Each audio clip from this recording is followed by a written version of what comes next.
Ay, ang haba na naman ang ikwento ko. Shit! Alam niyo kasi, patay ko na rin kasi nawala, di ba? Parang second week ata ng September or third week ng December ako nawala. Simula nung nag-daily vlogs ako, nagkaroon na ng pressure talaga. Like, naramdaman ko na naman yung bigat na naramdaman ko before talaga mag-pandemic. Naramdaman ko to before kasi mag-pandemic, way back 2020. Naramdaman ko na yun eh. Kasi that time, nung grade 9 ako, way back 2020 So, nagkaroon ako ng problem. Para sa akin na lang yung problema na yun, pero sasabihin ko sa inyo, na nagkaroon na ako ng problem. Na akala ko is just a simple problem lang na, normal problem lang na, okay lang hayaan, okay lang na hindi pansinin, okay lang na i-ignore mo, or parang huwag kang gumawa ng any actions to solve the problem. Akala ko simple lang, akala ko normal lang. Habang tumatagal yung panahon back then, 2020, habang lumilipas yung buwan, oras, araw at taon, linggo din, naramdaman ko na pabigat na ng pabigat yung problem na yun. Na in the point of my life, hindi ko pa rin talaga pinansin. Kahit na sobrang pressured na ako, kahit na sobrang nahihirapan na akong i-handle out yung nararamdaman kong bigat, hindi ko pa rin pinansin. Nakakala ko kasi, pagod lang na mawawala pag itinulog mo ng isang maghapon o ng 8 hours. No? Akala ko ganun. Yun yung ginawa ko before. So, akala ko talaga, this simple problem na makukuha lang sa tulog. Tapos kinabukasan, okay na. Noong nagbagong taon ng 2021, okay siya. Pero nandun pa rin yung bigat. Hindi ko pa rin pinapansin. Hindi ko pa rin sinusolusyonan or parang hinahayaan ko pa rin. Hanggang sa nag-iwalay yung parents ko. Nung nag-iwalay yung parents ko, doon na talaga nag-trigger. At doon ko na na-realize na, shit, may depression na pala ako. Hindi ko namamalayan. Bakit hindi ko ginawa ng solusyon ng maaga pa? Bakit hindi ko sinolusyonan na sobrang aga? Ayun din yung nakapag-trigger talaga. Yung pag-iwalay ng parents ko. Yun talaga yung pinakaulang trigger kung bakit parang lalong naging crucial yung depression ko. Kung noong 2020, hindi sobrang crucial na parang wala akong paki. Parang goods lang ako. Nagagawa ko na maayos yung mga bagay na ginagawa ko talaga. Pero nung nag-2020, sabay nag-iwalay pa yung parents ko. After a month nung nag-turn na ako ng 15, doon na talaga nag-start. Parang naging crucial. Nawala na ako sa sarili ko. Like, na-lose ko yung pagkatao ko. What do I mean na pagkatao ko? Yung pagiging respected person ko, nawala sa akin. Yung pagiging malakas at matatag kong tao, nawala sa akin. Yung pagiging tao na hindi marunong mag-give up, nawala sa akin. Nung nag-turn ako ng 15, doon ko na naranasan na sobrang crucial na talaga ng depression. Okay lang, kasi may tao naman na tumulong sa akin noon before para makabangon, para makapag-umpisa ulit. Which is si Danny, alam niyo naman dito. Na-featured ko naman siya sa mga vlogs ko. That time kasi kami pa ni Danny, which is ni Sheena. Na kala ko talaga, matutulungan niya ako hanggang dulo. And then, nung November kasi nung 2021, bigla siyang umalis nang walang pasabi. Walang explanations kung bakit siya umalis, kung may nagawa ba ako mali or wala. So, umalis siya. Yun yung pangalawang trigger nung depression ko. Na parang, bakit halos na importanteng tao sa buhay ko umaalis at hindi na bumabalik? Umaalis sila nang walang pasabi, umaalis sila nang walang explanation. Hindi ko man alam kung may nagawa akong mali o wala man, di ba? So, doon talaga nag-triggered ulit yung depression. Kasi goods na ako, nakapagsimula na ulit ako eh. Nung umalis siya, nag-triggered ulit. So, yun. months din yung tinake para makamove on ako dati. Halos 5 months, 6 months ata, hindi ko rin sure. Pero nung nag-2022, akala ko it's gonna be a good run. Alam niyo yun, yung parang magiging maayos na talaga yung buong taon na halos goods na, fully healed na yung depression ko, wala na akong anxiety and panic attacks. Lalo pa palang lumala nung nakilala ko yung isang tao, which is yung last relationship. Nakwento ko naman na before, na sabi ko nga sa inyo na kahit kami pa, sobrang toxic na ng relationship namin. Kasi kada nakakagawa siya ng mali, pag itatama ko, pag gusto kong itama yung pagkakamali niya, sinasabi niya na hindi ko naman kailangan. Pag mo akong diktahan, alam ko ginagawa ko at ayaw niya makinig sa akin. So in that point of my life, nag-triggered na naman yung crucial depression ko. To be honest, okay, noong 2022, last year lang, I tried to kill myself so many times. Las-las sa pulso, bigti, pabangga, overdose sa gamot, halos lahat ng bagay na pwedeng dahilan ng pagkawala. Pero kasi, nung nag-2023, ang dami ko kasi naranasan noong 2022. Nagkasakit ako ng sobrang crucial, halos ikamatay ko niya talaga yun. 2 beses ako nagkasakit ng gano'n, halos ikamatay ko niya. May naririnig din akong boses na akala nila ay nabati lang ako ay napaglalaro ng engkanto. Pero sa totoo lang, after ko kasing gumaling doon, kinuha ko yung ipon ko sa kuya ko, which is dun sa kaibigan/pinsan ko na mas matanda sa akin. Kinuha ko yung ipon ko kasi I've been saving a lot of money na since magka-college na ako. Doon ko naubos yung unang ipon ko. Nagpa-check up ako sa doktor sa pag-iisip ng pasikreto. Hindi ako nagsabi sa family ko kasi baka sabihin nila na ayun no, baka maglala sila sa akin kasi alam niyo naman na ayoko na may nag-aalala sa akin. So yun yung ginawa ko. Nagpa-check up ako secretly sa doktor sa pag-iisip. Hindi ko alam kung psychiatrist or psychologist yun, hindi ko alam. Basta yun na yun, doktor sa pag-iisip. Doon ang sinabi sa akin nung doktor na yung naririnig kong boses is hindi siya biro. Sobrang crucial na yung depression ko dati. At to the point na tinanong niya kung may isang beses ba na sinubukan mo patayin sarili mo? Sabi ko, maraming beses na. So doon niya sinabi sa akin na spend your time. Kung saan ka masaya, gawin mo lahat ng bagay mo. Kung saan mo feel na malaya ka, gawin mo yung mga bagay na yun. Kung ayaw mo mag-rehab, kung ayaw mo magpa-treatment, tulungan mo na lang yung sarili mo. Gawin mo yung mga bagay na nagpapasaya sa'yo. Gawin mo yung mga bagay na gusto mo. I-push mo yung sarili mo na pumunta sa point na maging okay ka na. Kasi yan, pinalis na ako. Magsisingkin sa utak ko lahat ng sinabi mo. So yun, ginawa ko. So kala ng parents ko, nagre-rebelde ako that time. Kasi that time, lagi kong kasama yung ex-girlfriend ko, which is yung last relationship ko.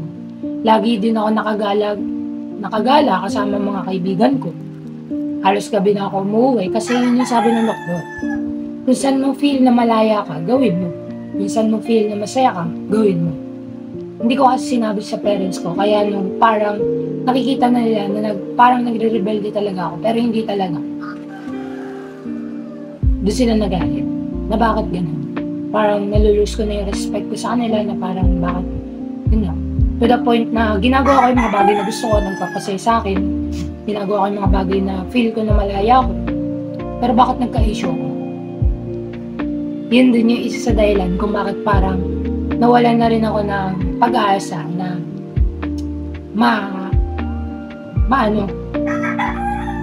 gumaling ako sa depression at anxiety. Kasi nagka-issue nga ako. Kasi hindi ko lubos na ma-imagine sa sobrang bait kong tao, sa sobrang respectful ko na tao, sa sobrang ayos ko sa pakikisama sa tao. Bakit pag-iisipan pa rin ako ng tao na may ginagawa akong mali? Na, yun nga, kasi maraming mali na sinasabi nilang ginagawa. Pero, wala naman naman. Ginagawa ko lang yung bagay na makakatulong sa akin para gumaling sa depression. Noong 2023, kung ginagawa ko yung mga bagay na gusto ko, Tapos pumasok ng 2023. Okay na. Okay na ako eh. Hanggang sa sumapit yung April 19, 2023. Nakwento ko na naman sa inyo to. Alam nyo na yung nangyari. Nag-cheat yung last relationship ko at nahuli ko siya. Pero sabi ko nga sa inyo na hindi lang naman siya isang beses nag-commit ng cheating, kundi 3. So yung 2 beses sinayaan ko. Nung pangalawang beses na nakita ko, pero hindi ko siya nahuli, sinabi ko na wag lang siyang papahuli. Kasi pag nahuli ko talaga mismo sa akto to, pasensyahan na. Wala na akong pakialam sa memories, wala na akong pakialam sa pinagsamahan, wala na akong pakialam sa'yo. Kasi may dahilan ako dun. Sa akin ba, nagkaroon ka ng pake? Iniisip mo ba yung mararamdaman ko habang ginagawa mo yun? Iniisip mo ba yung may isip ko? Iniisip pa ba kung masasaktan ako or kung malulugmok na naman ako sa depression? Hindi niya iniisip yun. Tinuloy niya pa rin. Diba? Pinaliwanag niya sa akin na misunderstanding lang daw. Utot mo. Papa ko nga nag-cheat. Misunderstanding ba yun? Nahuli sa akto. Aminado. Dapat maging aminado ka sa pagkakamali. Hindi yung sasabihin mo na misunderstanding lang, wala ka naman talagang ginawang mali, ako talaga yung may ginawang mali. So to the point na yun nga, yung puro mali ko na lang yung tinikwento na lang sa relationship. Na to the point na parang gusto niya maging mabuti sa ibang tao. At ako yung maging masama kahit wala naman akong ginagawa. Ayun talaga yung nagpalubog lalo sa akin sa depression. Yun, after nun talaga, daming beses na naulit. Pero sabi ko after kasi nun, hindi ko na pwedeng gawing dahilan yung last relationship ko para lumubog lalo sa depression. Kailangan ko nang gumawa ng paraan para maiangat yung sarili ko. Kasi hindi naman pwede lagi at habang buhay naiasa ko yung sarili ko sa taong nakakasama ko. Kailangan gumawa ako ng paraan para maging masaya ako, para maging maayos ako, at para bumalik yung sigla ko. Yun, yung naisip ko. Ginawa ko lahat ng bagay na gusto ko ulit. Kasama ko ulit mga kaibigan ko, tropa, I spend time with them. Tapos, nagkaroon ako ng mga bagong kaibigan. Nagkaroon ako ng mga bagong pamilya na tinanggap din ako sa family nila. So yun talaga, sobrang ganda talaga na nangyari. Na to the point na, yun nga, nag-August na, nag-17 na ako. Sabi ko, gusto kong i-face yung new chapter ng life ko na matatag na ulit ako. Na bumalik na yung dating ako na kahit anong problema dumagig sa buhay ko, kaya kong harapin na buong tao. Kaso, akala ko lang, ganun talaga yung mangyayari. Nung nag-September, second week ng September, naramdaman ko yung pagod. To the point na kailangan ko ng tao sa tabi ko. Na maintindihan ako sa lahat.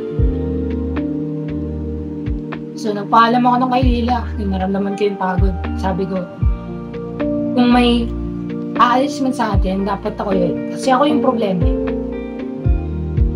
Ayoko na rin maging pabigat sa'yo. Ayoko na rin naalalahanin at mag-alala ka sa akin. Kasi alam naman natin, na ayoko na may nag-aalala sa akin. So, yun yung sinabi.